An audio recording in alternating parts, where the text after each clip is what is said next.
Panginoon, salamat po sa araw na ito. Salamat sa buhay, sa lakas at sa katahimikan ng puso na galing sa inyo.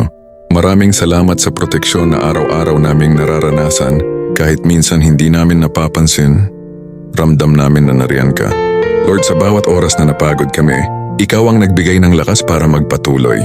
Sa bawat panganib na hindi namin namalayan, Ikaw ang naging bakod at tagapagtanggol namin. Salamat dahil hindi mo kami pinapabayaan. Salamat sa mga sandaling pinatigil mo kami para maalalang hindi namin kailangan mag-isa. Ngayon, hinihiling namin, patuloy mo kaming gabayan sa bawat hakbang, pangunahan mo ang isip namin at palakasin ang puso namin para lagi naming piliin ang tamang daan. Lord, salamat sa proteksyon, salamat sa kalakasan, at salamat dahil sa bawat laban. Ikaw ang una naming kasama at huli naming sandigan. Patuloy mo kaming ilayo sa kapahamakan at punuin ng liwanag ang landas na tatahakin namin. Sa pangalan ni Jesus, Amen.